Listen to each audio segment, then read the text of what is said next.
Ja, i dag så har jeg fått ei skikkelig spennende pakke i posten. Dette ei pakke som kommer ifra Orca. Og Orca, det et norsk selskap. Veldig spennende konsept. Det handler om navigasjon til sjøs. For de av dere som interessert i kartapplikasjoner, så husker kanskje noen et konsept som het Embark, som var på markedet en stund før det ble kjøpt opp av Navico og implementert i CMAP. De som startet opp Embark, de hoppet av det toget, og så startet de opp Orca i stedet. Så Orca, det et modulært system som i enkleste form en kartapplikasjon på iPad eller mobiltelefon. Det finnes en gratis versjon som du kan kjøre med noe begrenset funksjonalitet, men fullt funksjonabel som kartapplikasjon til sjøs. Men de har en betalingsversjon som har en rekke spennende funksjoner, inkludert såkalt ruteveileder på norsk, godt norsk, Route Guidance, som gjør at du veldig enkelt kan sette opp ruter til sjøs når du skal ut på ferd, ved at man rett og slett setter et punkt dit du skal, og trykker ruteveiledning, så vil Orca sette opp et forslag til rute for deg. Og i tillegg til det så det en rekke andre funksjoner som implementert i den appen, blant annet masse seilfunksjonalitet for seilere, og værdata, noe som kanskje kjempespennende for meg da. Så har de også noe som heter Orca Core, og det kanskje det som skiller Orca seg fra andre applikasjoner, i tillegg til dette med værapplikasjoner og seildata og sånn. Fordi Orca Core, det faktisk en modul som du kan kjøpe som tillegg. Og inni her så det et kompass, elektronisk kompass og gyroskop og GPS-antenne. Men ikke nok med det. Her det også, dette fungerer også som en nettverkshub. Så Orca Core kan du koble til nettverket i båten, NMEA 2000-nettverket, men det kan også kobles via NMEA 183, og det også Ethernet-funksjonalitet mot enkelte utvalgte merker, blant annet Raymarine og noe fra Navico. Og det går da særlig på radar-overlay. Så det betyr, når du kobler til Orca Core til NMEA-nettverket ditt, så kan du få opp alt av data fra NMEA-nettverket på i appen.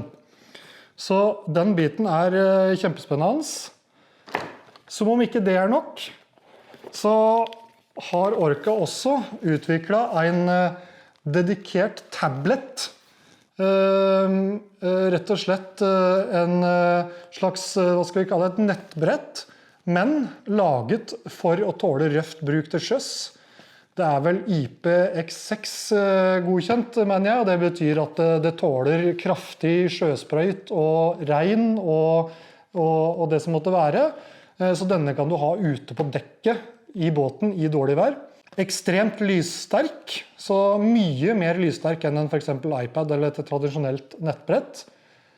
Kjører Android, denne tableten her, så det betyr at i tillegg til Orca-appen, så kan du også laste ned og installere alt annet av apper som kan da være tilgjengelig i Google Play. Og jeg har enda mer her. I tillegg så har jeg også fått med en lademount. Det altså dette her. Og via den her så får jeg trådløs lading. Og denne her kan jeg da installere på dashboardet, og når jeg vil, sette tabletten i lademounten. Og den vil da fungere som en fastmontert kartplotter på dashboardet mitt, og lade trådløst.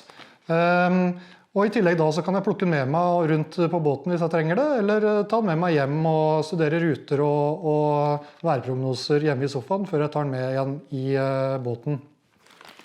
Så akkurat denne videoen her, så kommer jeg ikke til å gå noe inngående i mer detaljer, for planen min å få installert dette her i båten, og så lage en mer utfyllende video om bruk og installasjon når jeg har fått testet litt. Men vi må jo åpne noe her, så vi går rett på godsakene, som Orca Display 2 som den heter, tableten. Kommer i en fint innpakket eske. Her, i tillegg til å kunne lade trådløst, så følger det også med en vanlig USB-C ladeledning. Så den kan lades via ledning også. Sånn ser den ut. Et ganske sånn røft design, helt sort.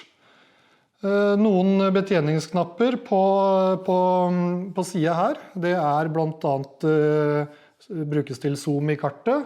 Så også ladeporten, den skjult i bånden her, hvis man vil lade med ledning. Denne skal jeg fyre opp og vise litt mer av når jeg får satt opp dette her i båten. Men vi får ta en kjapp titt på selve Orca Coren også. Den ser nemlig ut som den. Ganske lett, robust laget.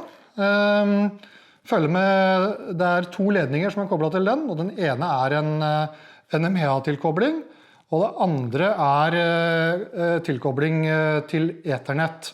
Og da må du ha et adapter, enten det til Raymarine sin Seatalk eller Navico sitt system. Denne kan monteres gjennom skroget, sånn som det her, på utsiden og gjennom, men GPS-antenna i denne så sterk at den tåler, Orca påstår, den tåler å monteres innbords, og den får signal gjennom 3 cm glassfiberskrog. Det som kjekt med den her, at man kan også velge å skru av hele denne gjennomgående, skal vi se, dette røret her, som da ment for gjennom skrogmontering. Sånn. Så vi kan se at du har noen skruer her, så du kan skru av hele mounten, og så kan du montere den enten rett ned inne i båten, men denne her også laget slik at den kan monteres vertikalt. Og hvis jeg ikke tar helt feil, så følger det også med en sånn kraftig 3M dobbeltsidig teip. Så det egentlig så enkelt at den kan du smelle der hvis du vil, og sette den inn vertikalt inne i skroget i båten hvis man ønsker det. Så her det et vel av monteringsmuligheter, så et veldig fleksibelt system. Orca Core og Orca Display 2, dette kommer jeg til å teste i båten fremover, og jeg kommer til å komme med mer stoff om det systemet her, når jeg får testet det litt. Følg med, så kommer det en fortsettelse. Takk for at du så på. Vi ses.